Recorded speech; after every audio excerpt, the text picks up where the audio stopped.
Bonsoir à toutes et à tous. Vous êtes sur El Marhalebiya. Quel plaisir de vous retrouver pour ce nouveau numéro de Microscope. Droits de l'homme.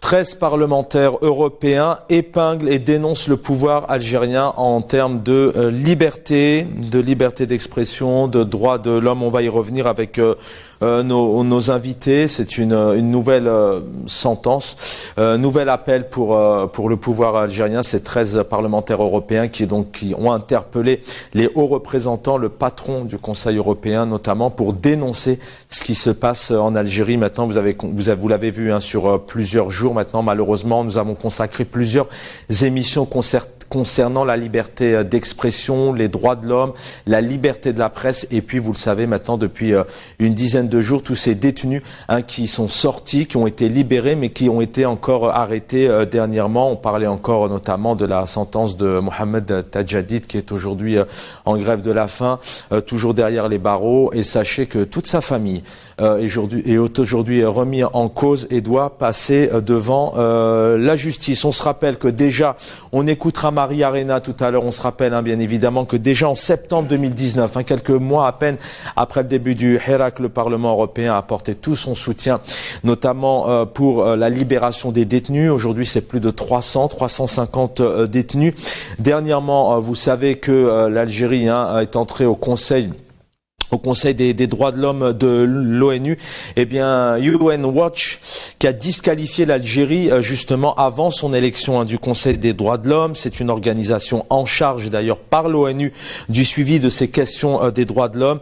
UN Watch qui a dénoncé pas mal de choses, qui a qualifié l'Algérie de pays non libre politiquement. L'organisation rappelle que les élections parlementaires algériennes de juin 2021 ont été critiquées pour leur caractère frauduleux. Ce n'est pas terminé puisque les rapporteurs ont souligné la corruption généralisée et le manque de transparence dont souffre le gouvernement algérien, en indiquant qu'Alger réprime le mouvement pro-démocratie Hirak depuis maintenant 2019, tout en étouffant les libertés des membres du groupe d'opposition, notamment en parlant de Rachad et du MAC qui ont été remis en cause notamment par le pouvoir algérien. Et puis UN Watch qui reproche aussi à l'Algérie d'avoir voté contre des résolutions en faveur des victimes des droits humains en Iran, en Syrie entre autres, et en Biélorussie. Voilà. Et puis sachez que dans le cadre de cette célébration de la journée des Nations Unies, le ministre des Affaires étrangères, Ramthan Lamamra, lui réitère l'attachement du rôle central de l'ONU. Voilà, il a rappelé, je cite, que l'engagement et l'action de l'Algérie ont été couronnés cette année par sa brillante, dit-il, élection en tant que membre du Conseil des droits de l'homme. Je le disais à l'instant, aux Nations Unies pour la période de 2023-2025, qui constitue une reconnaissance de la communauté internationale de son rôle en matière de protection et de promotion des droits de l'homme et des droits fondamentaux. On en parle puisque en parallèle, vous l'avez vu, puisqu'il y a ces 13 eurodéputés qui dénoncent ce qui se passe en Algérie. On va rappeler tout de même que l'Algérie a toujours ratifié toutes les conventions internationales concernant les droits de l'homme. Et on écoutera tout à l'heure, c'était en novembre 2021, l'ancien patron du Conseil de la Nation algérien, Lazrahi, qui lui a dénoncé notamment cette résolution que l'ONU avait annoncée, notamment en dénonçant les droits de l'homme. Il avait dit tout simplement, pour aller vite, que c'était dans un but de créer de la discorde en Algérie. Sur le plateau, plaisir de les accueillir. Hassan Hiresh, économiste, écrivain, analyste politique. Bonsoir et bienvenue. Bonsoir, merci pour l'invitation. Merci, cher Hassan Hiresh. Je rappelle que vous avez consacré tout un livre à Slimane Azem, qui est toujours disponible aux éditions de l'Harmattan, si je ne me trompe pas. Tout à fait, et qui a défendu tout le temps le droit des Algériens. Exactement, de par ses à textes, disposer d'eux-mêmes. Son talent. On a une pensée pour Slimane Azem et puis tous ces artistes qui contribuent justement à écrire, à dénoncer ce qui se passe en Algérie. Abdelaziz Ould Ali, bonsoir, militant politique, bienvenue.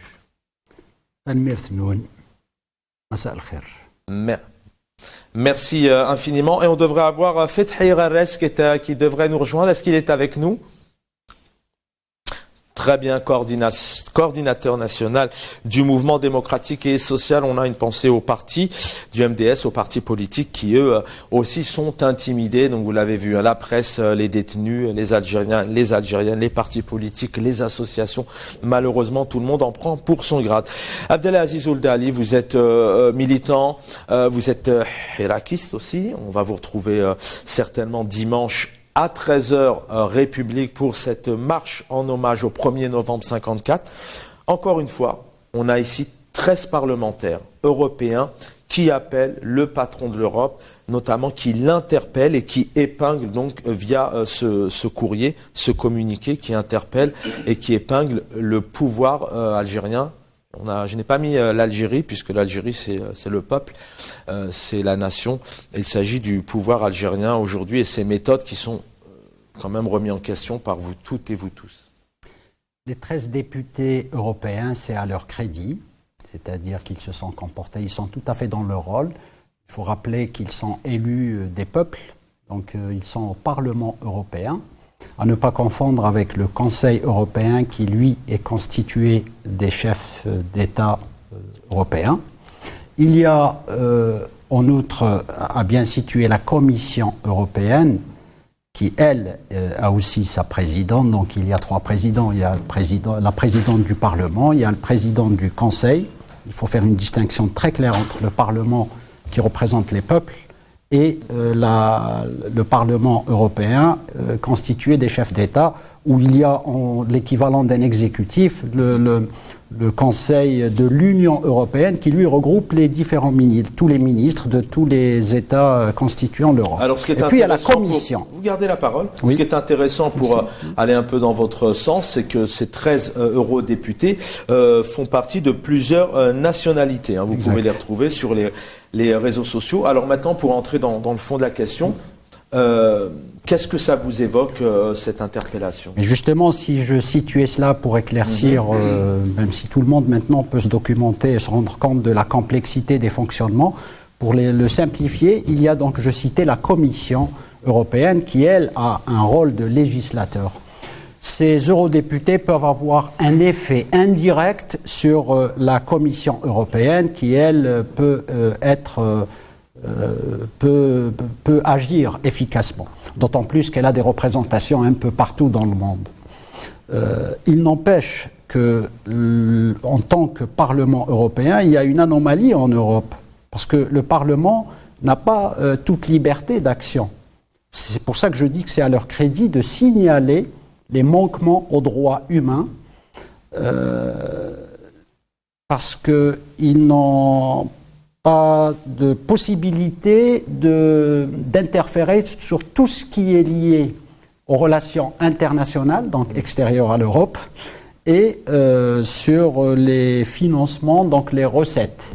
Ils ne statuent que sur les dépenses, ce qui est une anomalie extraordinaire. Ça veut dire la démocratie en Europe est encore à faire évoluer. Il n'empêche, l'effet, donc je disais, je situais précisément, l'effet possible sur la Commission européenne, de dire il y a aussi dans les prérogatives de cette Commission les droits humains. Donc autant c'est centré sur les intérêts de l'Europe, autant c'est à nous, Algériennes et Algériens, c'est ce que nous faisons, c'est pour ça que nous sommes hirakistes, c'est pour ça que nous militons, pour que les Algériennes et les Algériens portent haut la parole, le propos des Algériennes et des Algériens, justement, pour leur liberté et pour la démocratie. Alors, on va y venir du peuple algérien et bien évidemment de la diaspora.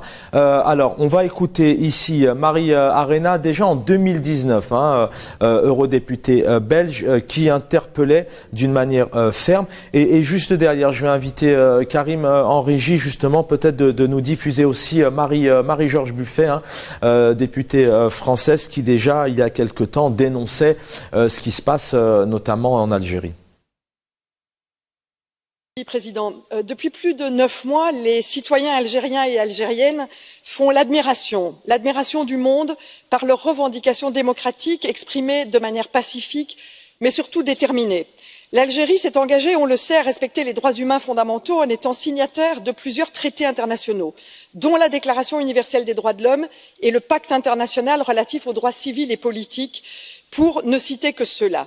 Le respect de la liberté d'expression et de manifestation sont donc garantis par la Constitution algérienne.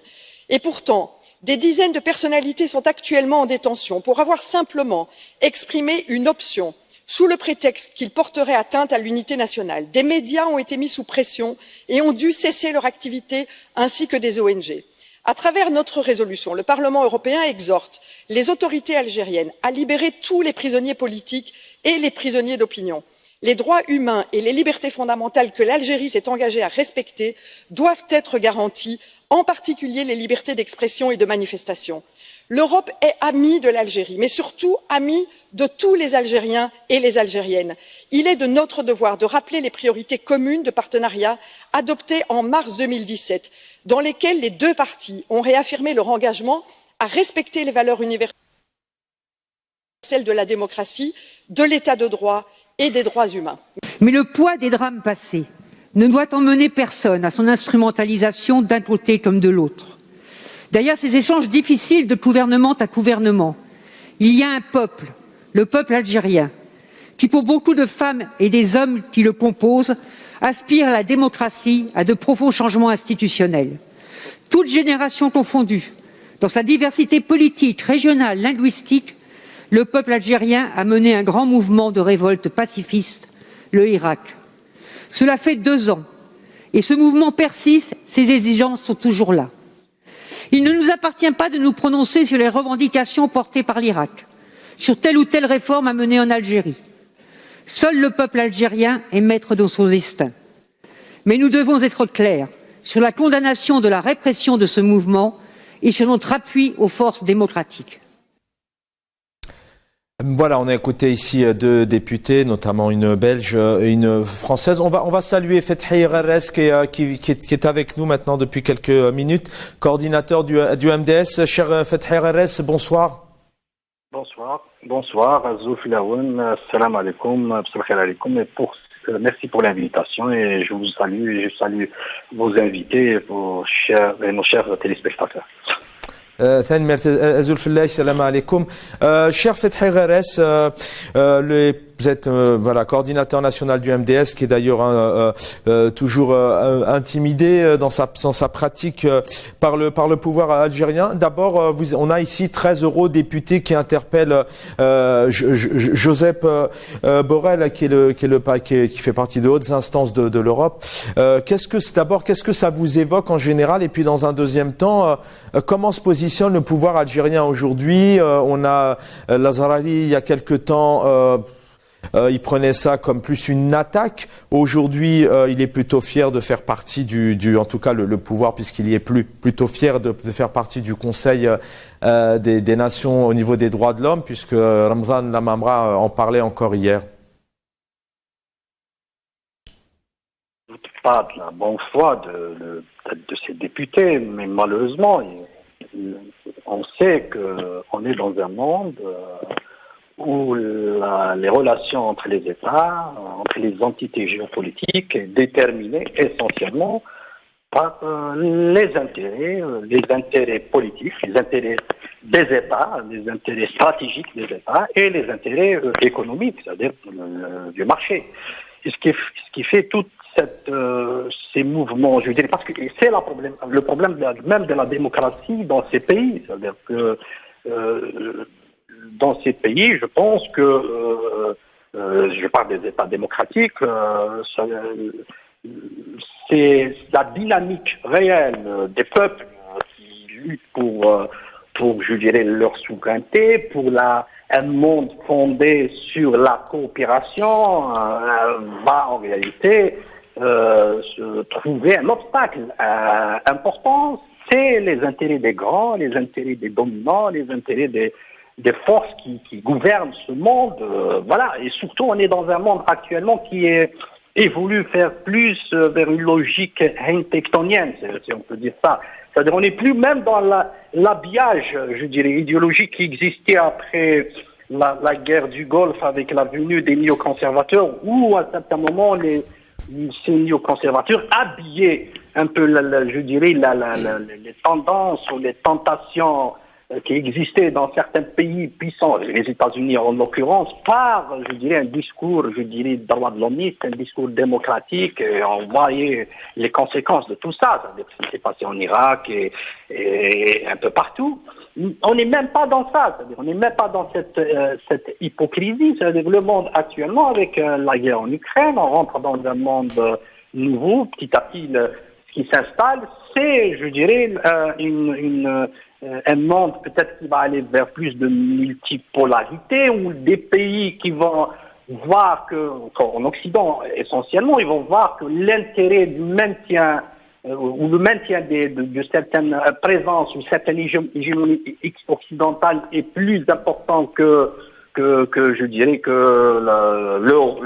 leur positionnement par rapport à ce qui se passe comme dépassement des droits de l'homme dans des pays, certains pays du Sud ou certains pays où règnent des régimes autoritaires. Ce qui fait, maintenant, je vois que l'Algérie, le régime algérien, il est dans une position, je dirais, favorable, il est dans une position ariahia, comme on disait en arabe, c'est-à-dire parce que l'approvisionnement en énergie en Europe, ça devient un problème essentiel, un problème majeur avec ce qui se passe avec la Russie.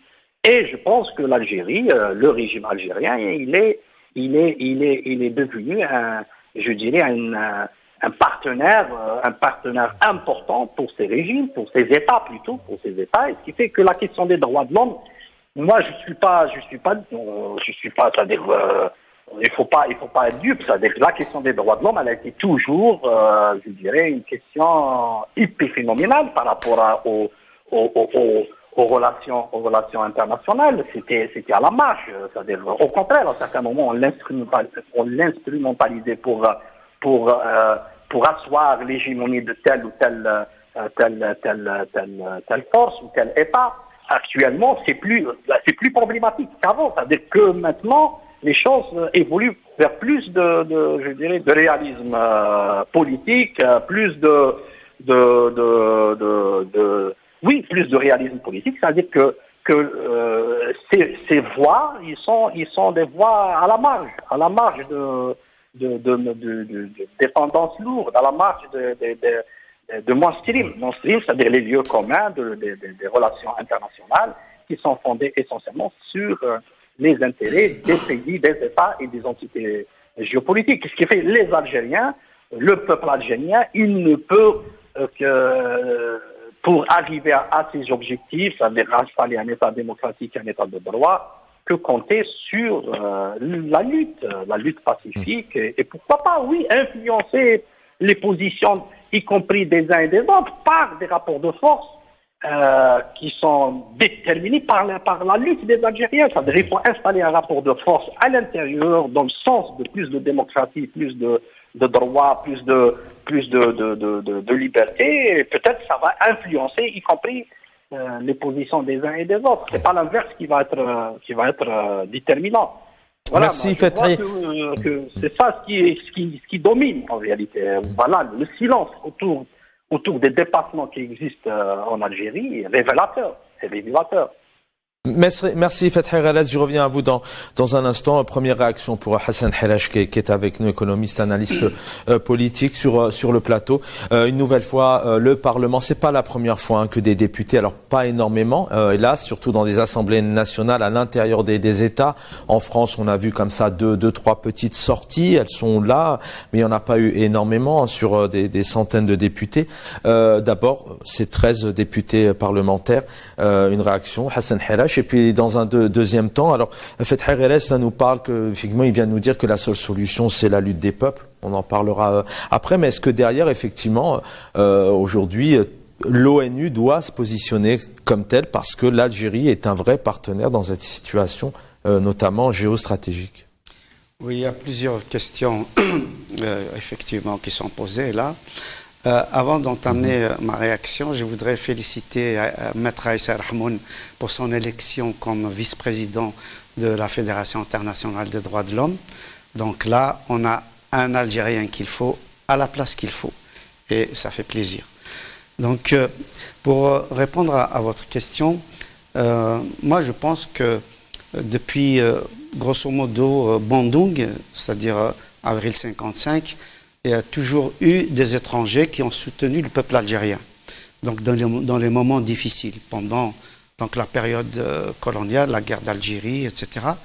Et il y a eu, évidemment, après l'indépendance, beaucoup d'Européens, de non-Européens, d'étrangers, qui ont soutenu aussi les différentes luttes des Algériens depuis 1963, en passant par 80, 88, 2001, les années 90, etc. C'est-à-dire qu'à chaque fois que le peuple algérien se retrouve opprimé, se retrouve marginalisé, se retrouve exclu, se retrouve violenté, eh ben, il y a eu des militants qui ont soutenu le peuple algérien, que ce soit des militants des droits de l'homme, que ce soit des journalistes, que ce soit des politiques, des parlementaires.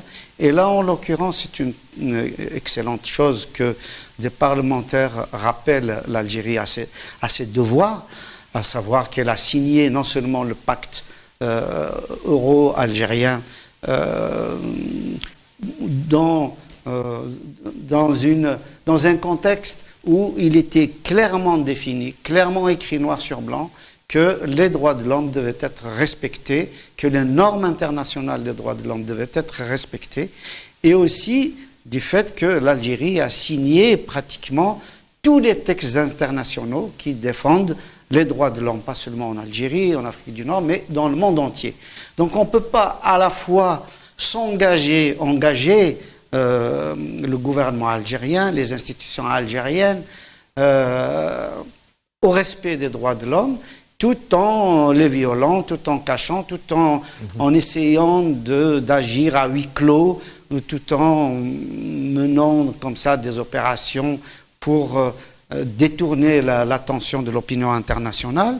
Moi, je pense que l'heure est venue pour que l'Algérie respecte les droits fondamentaux des Algériens, qu'il y ait un changement pour un système démocratique. Je pense que la Ligue arabe là, qui est prévue pour le 1er novembre, et qui annonce plutôt un éclatement, on a vu que beaucoup de chefs d'État ont décliné l'invitation, qu'ils vont envoyer leurs ministres ou des sous-fifres, etc. Ce qui est politiquement, évidemment, un message très fort. Donc peut-être que l'Algérie va comprendre enfin qu'au lieu de s'aligner sur des régimes despotiques moyen-orientaux, elle pourra s'ouvrir un peu plus à l'Europe, qui est notre voisin et qui est donc au sein de la Méditerranée un partenaire naturel. Et donc, dans la mesure où c'est un partenaire naturel, on a vu que les Européens exigent de leurs partenaires, aussi bien algériens que chinois, que iraniens, que russes, etc., exigent que des Américains aussi exigent qu'il y ait un respect absolument total des différentes chartes des Nations Unies qui inscrivent les droits de l'homme comme fondement des rapports internationaux. Et donc, il est à espérer que petit à petit, l'Algérie retrouve le bon chemin. Et peut-être un mot sur le fait que l'Algérie soit élue au Conseil européen des droits de l'homme. Moi, je pense que c'est une très bonne chose. On a vu qu'il y avait, en fait, il y a deux démarches. Il y a la démarche qui consiste à y mettre des pays démocratiques, qui respectent la démocratie, qui ont une tradition de démocratie, et aussi une démarche qui consiste à mettre des pays comme l'Arabie Saoudite et l'Algérie pour qu'ils s'imprègnent justement de la notion des droits de l'homme au niveau international et pour que ça déteigne sur les régimes et qu'ils commencent à respecter effectivement ces droits. Voilà, vous m'avez pris les mots de la bouche, faut-il encore qu'ils puissent appliquer. Avant de retrouver Fethi Ghares, Abdelaziz Ouldali, une réaction. D'abord, merci pour ce préambule sur un peu cette définition et cette organisation de l'ONU, des différents conseils et puis de l'Europe. On ne peut pas dire tout de même qu'il n'y a pas de message fort. Il y a cette main tendue quand même du pouvoir, du président Abdelmadjid Tebboune qui a une main tendue. Il y a des annonces pour encadrer les journalistes, pour encadrer le milieu syndical, on en parlait. À l'inverse, il y a tous ces procès, toutes ces arrestations, ces grèves de la faim à tous les niveaux. Comment aujourd'hui le pouvoir algérien va va prendre cette interpellation dans cette période géostratégique où l'Algérie devrait être un atout majeur? Comment elle le prend? Est-ce qu'elle va jouer avec et puis plutôt s'en servir, l'instrumentaliser, ou est-ce qu'elle va vraiment appliquer et puis dès demain faire sortir tous ces détenus d'opinion notamment? Main tendue, encore faut-il que ce soit dans les faits, c'est-à-dire que là, d'abord je voulais revenir sur, mais en un seul mot pour... je vais vous demander de parler un peu plus fort. Oui, pour le sommet arabe. Ce sera un sommet Alors je rappelle aux téléspectateurs qu'on consacrera des émissions là-dessus. Oui, juste un seul mot. Je vous en prie. Sommet arabe sans les Arabes. Sans transition, je reviens à un autre sujet. D'abord, j'intègre tout ça dans la démarche de ce militantisme. On est tous universitaires, on est tous militants, on est tous citoyens avant tout. Et on a effacé tout ça. On est militants avant tout pour que l'Algérie soit libre et démocratique. Nous avons effectivement la chance d'être dans un pays quand même, on dira ce qu'on voudra, quand même démocratique. Parce qu'en Algérie, ce n'est pas le cas. Quand on dit la main tendue, c'est pas les mots, il suffit pas de dire, c'est les faits qui doivent parler d'eux-mêmes. Quand il y a eu libération des détenus injustement détenus, notamment ceux en particulier, mais tous, toutes et tous. Vous parlez des grâces présidentielles notamment, peut-être. Non, par rapport au jugement qu'il y a eu avec les libérations, avec soit acquittement pour... mais ils ont passé 16 mois en prison, comment vont-ils être indemnisés, comment vont-ils être réintégrés dans leur poste, parce que de toute façon le mal est fait. Et puis... pour aller droit au but, donc il y a eu ce signal sur un jour. Le lendemain, ça y est, on remet la pression des condamnations très fortes, des arrestations. Aujourd'hui, il y a eu encore transfert notamment de femmes d'une prison à une autre. Il y a tout cela. Ça veut dire que les mots dits ne représentent rien du tout quand les faits vont dans le sens contraire. Il n'y a que notre transparence et le militantisme des Algériennes et des Algériens qui n'ont jamais abandonné le Hirak. En fait, je veux dire que les Algériennes et les Algériens n'ont jamais abandonné le Hirak. Ceux qui misent sur le fait que le Hirak est terminé, la page est tournée, nous leur disons non, le Hirak bascule en phase 2 en tenant compte de toutes les réalités. Cette intelligence collective ne peut pas s'arrêter.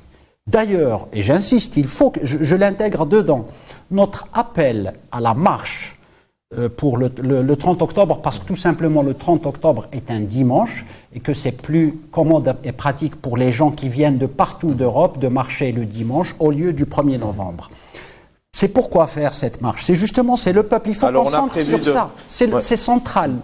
On a prévu de prendre 2 minutes là-dessus en fin d'émission pour appeler à la marche. Mais c'est pas juste l'appel. L'appel, je peux le dire et le rappeler à la fin pour que tout le monde entende. Nous allons marcher un trajet court parce que c'est la symbolique qui est la plus importante. Le trajet le plus court de la place de la République à la place de la Bastille, donc 2 kilomètres et quelques mètres supplémentaires, 2 kilomètres approximativement. Et c'est en référence au 1er novembre 54, je fais partie de ceux qui disent, en dehors de commémoration, c'est une célébration de cette jeunesse qui a justement pris le destin en main, et le congrès de la Soumam et tout le reste a donné raison à cela. Je reviens à vous dans un instant. Fethi Reres, on va juste regarder ces quelques images et je reviens à vous dans quelques instants.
Voilà, vous avez vu ces quelques images qui parlent d'elles-mêmes. Fethi Reres, coordinateur national du mouvement démocratique et social, je reviens à vous sur la même question précédente. On a vu encore une fois le jeu du chat et de la souris, le je t'aime moi non plus entre différents États, notamment la France. Et puis là, on le voit tout de même avec ces conseils, notamment l'Europe, l'ONU.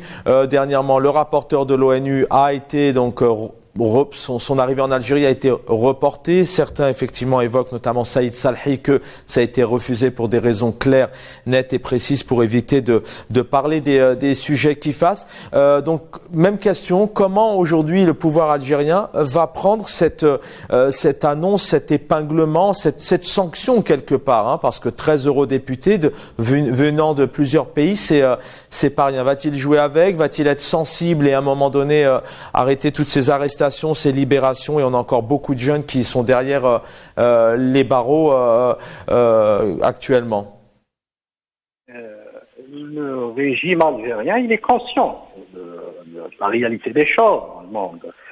Il sait ce qui est déterminant pour les Européens et pour l'Occident, c'est les intérêts de ces pays, de ces États, et surtout par rapport à ce qui se passe actuellement dans la guerre en Ukraine et tout je dirais, cette collusion entre les intérêts des grands, je parle de l'Occident, la Russie, la Chine, et qui va en réalité déterminer la politique internationale des uns et des autres. Et je pense que cette réalité, le régime algérien, il est très conscient de cette réalité. Il voit que ce qui se passe en dehors de cette logique n'est qu'un épiphénomène qui ne va pas influencer sur les tendances nouvelles. Pour répondre peut-être à la question, le rapport entre la démocratie ou je dirais la nature démocratique des régimes ou des États, je dirais des États développés, des États en Occident et leur politique extérieure. Alors, moi, je vais évoquer l'histoire du monde contemporain, du monde moderne. C'est-à-dire la modernité politique, elle est issue de trois grandes révolutions. La glorieuse révolution anglaise en 1688, la révolution américaine en 1775, puis la révolution française en 1789. C'était des révolutions, je dirais, démocratiques, des révolutions qui ont installé surtout l'Occident dans une époque nouvelle. C'est, je dirais, l'époque nouvelle avec la démocratie, les droits de l'homme et tout ce qu'on connaît du monde, du paradigme politique contemporain et moderne. Mais il y a le paradoxe moderne, c'est que ces révolutions qui appartenaient à une dynamique interne de ces nations qui ont été derrière ce changement extraordinaire dans l'histoire de l'humanité et qui a influencé surtout les nations de l'Occident, ils ont produit quelque chose de phénoménal, c'est le colonialisme. C'est-à-dire la dynamique interne démocratique a produit son contraire dans le monde non occidental, c'est le colonialisme. Et il faut jamais oublier que les Algériens, on a eu l'expérience du colonialisme français, était faite avec essentiellement la République française. Il y avait la restauration, il y avait des moments où la monarchie est un peu, je dirais, revenue en France, mais l'essentiel de l'expérience tragique qu'a eu le peuple algérien avec le colonialisme français, c'était un colonialisme qui était porté par un régime républicain. La même chose pour toutes les nations qui ont subi le colonialisme britannique ou le colonialisme anglais, c'était un régime parlementaire, démocratique, libéral en Angleterre. Et c'est la même chose pour les États-Unis. Et voilà, je dis, moi, je ne mets pas un lien, je dirais un peu, cause à effet entre la démocratie dans ces pays, dans ces nations, dans ces États, et leur politique, et la politique externe ou extérieure de ces États. Sachant que Bandung, à certains moments, il a réuni des peuples qui étaient en réalité, qui vivaient la même expérience par rapport à un monde qui subissait le colonialisme et l'impérialisme. Et c'était un monde qui a précédé, je dirais, la chute de l'Union soviétique, c'est-à-dire c'était le conflit entre le bloc Est et le bloc Ouest qui avait une influence, un impact négatif sur les peuples dominés. Ce qui fait, c'était à certains moments, c'était le non-alignement pour installer, je dirais, ou pour installer un monde plus équitable, un monde plus juste par rapport à ce qui existait à cette époque.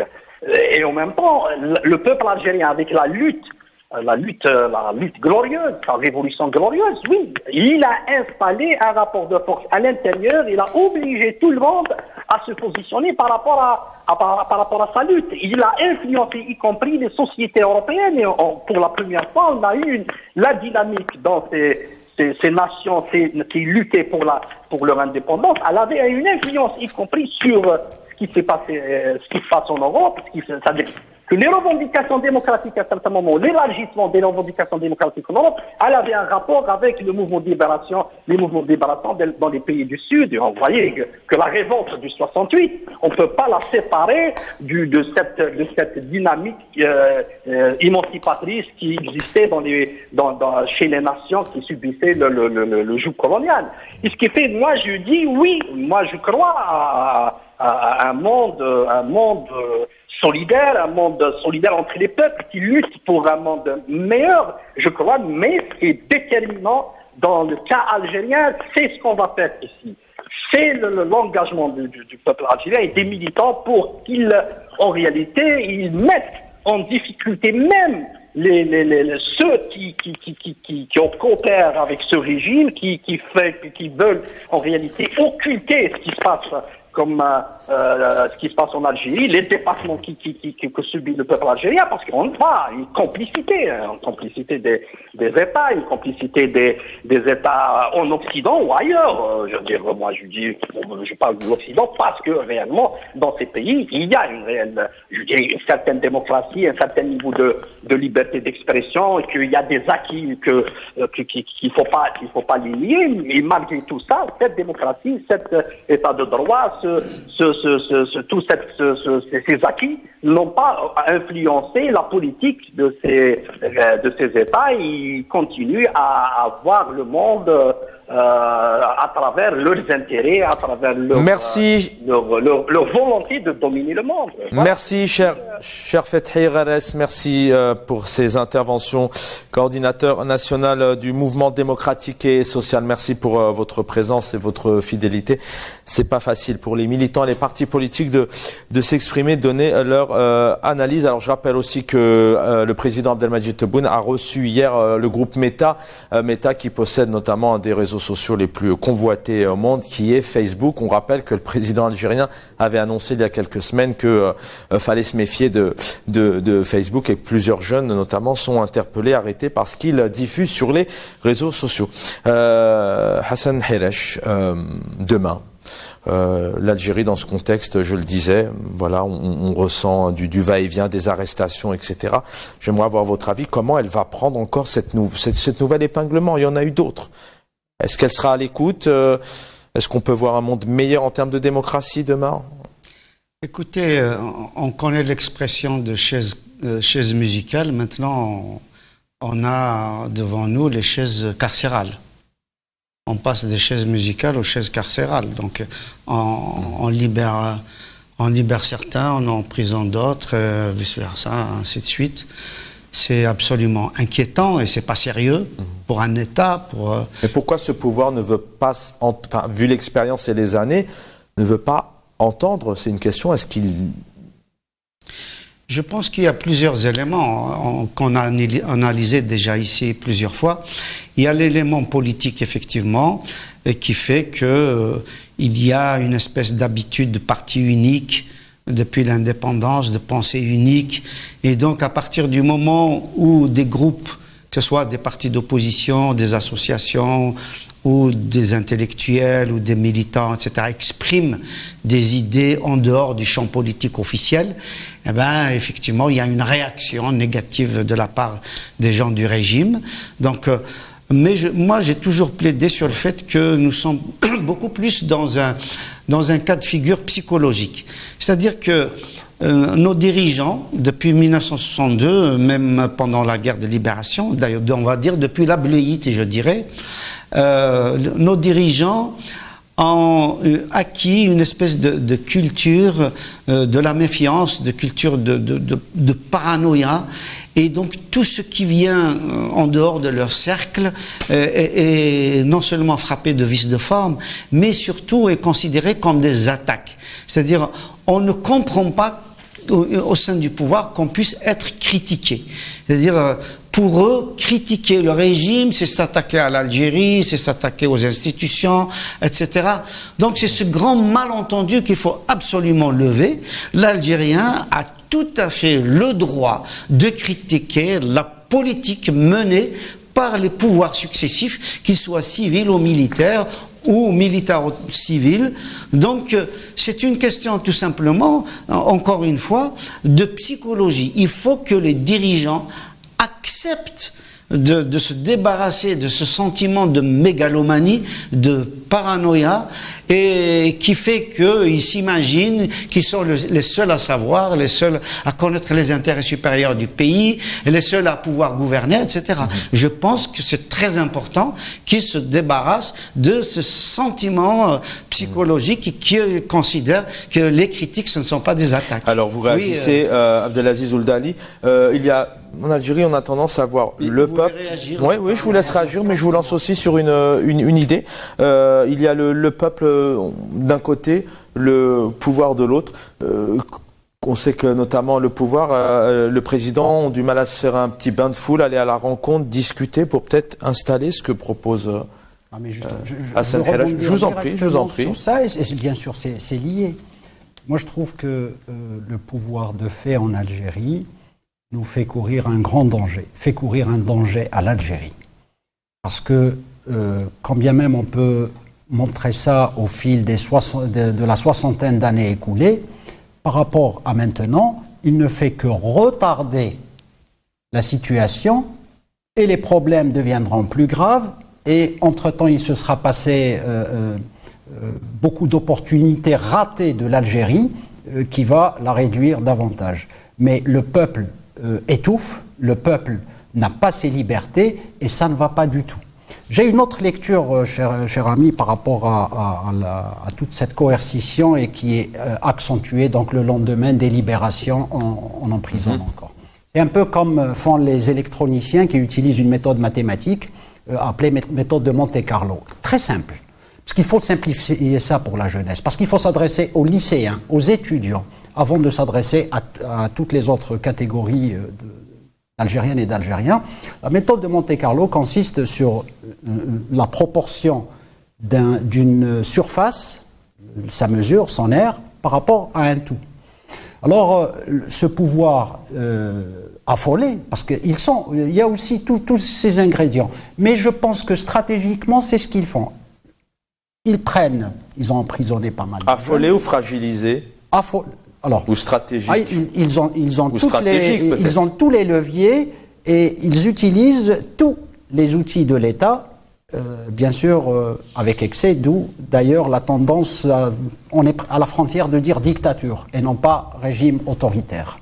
Il ne s'agit pas de sécurité, il s'agit de contraindre, il s'agit pour eux, dans leur stratégie, de contraindre le peuple à obéir et à étouffer définitivement le Hirak. Et c'est impossible. Quand on dit Hirak, on dit mouvement. Mais elle est révolution déjà.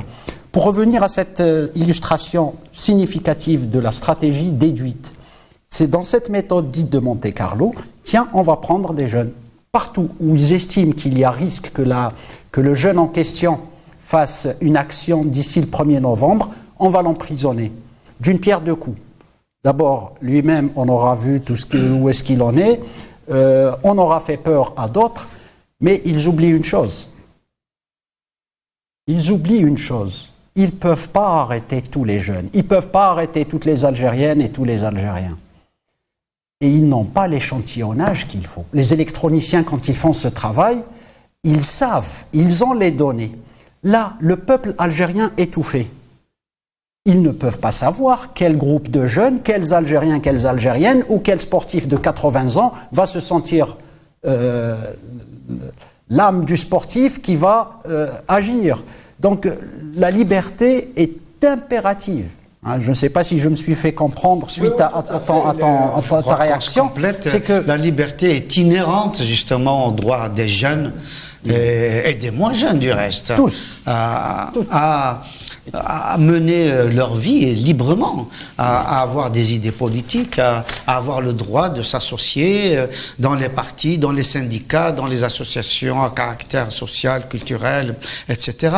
Et à être en relation avec des organismes internationaux, des étrangers, etc. Je pense qu'effectivement, je vais dans votre sens, je pense que c'était extrêmement important que l'on comprenne que cette situation est insupportable. Moi, je me solidarise avec le RCD. Je n'y suis pas. Je ne suis pas membre du RCD, mais empêcher l'organisation d'une université d'été pour un parti politique légal, pacifique, qui a toujours joué le jeu des institutions, est un scandale. Faire une loi sur les syndicats sans les syndicats autonomes. Absolument. Empêcher deux universitaires, Saïd Chemmar et Amar Laoufi, de venir participer à un colloque sur le théâtre Amazigh à l'université, à l'INALCO, deux universitaires algériens, pour venir parler du théâtre Amazigh à des étudiants de tous les pays, alors que des Marocains, des Tunisiens, des Français, des Belges étaient présents, je trouve ça insupportable. C'est un scandale. Et des cafés littéraires, des jeunes dont vous parlez à juste titre, des jeunes qui ont été empêchés d'organiser un café littéraire. Là, cette fois-ci, c'était du côté de Mayo, mais on l'a vu à Akbou, on l'a vu à Tizi Ouzou, on l'a vu un peu partout. C'est absolument La culture fait peur, la culture, le savoir, la littérature. Le problème, c'est que tout fait peur. Encore tout fait La peur. littérature fait peur, les idées politiques font peur, les idées philosophiques font peur, etc. Donc, ce n'est pas possible. On ne peut pas continuer comme ça. Et donc, le pouvoir algérien ne doit pas être étonné qu'il soit interpellé par des parlementaires français, allemands, italiens, belges, européens de façon générale, américains, etc. Et je pense que ça ira d'ailleurs. Messieurs, rapidement, un mot, il nous reste une minute à peine. Dimanche, donc rendez-vous 13h. Dimanche, rendez-vous à 13h à la place de la République. La marche courte aura lieu de la place de la République à Bastille. Venez de partout où vous pouvez. Nos slogans, venez comme vous êtes, personne ne fait de leçon à personne. Nous sommes divers et nous sommes dans la liberté. Nous regardons dans la direction du Hirak et du peuple algérien, c'est-à-dire la poursuite du combat libérateur en référence au 1er novembre 54, vive la jeunesse, égalité des citoyens, harmonie et progrès, à la merci de personne pour un état de droit et des institutions, équité politique à commencer par le droit d'expression, libérer les détenus, libérer les Algériennes et les Algériens, libérer l'Algérie. Non à la terreur, non à la tyrannie. Et dans le pacifisme, merci à tous les deux. Hassan Hirash, écrivain, analyste politique. Merci à Abdelaziz Ouldali. Et merci à Fethi Reres. Le programme continue. Merci à toute l'équipe de m'avoir accompagné. Le programme continue sur votre chaîne. Bonne soirée à tous.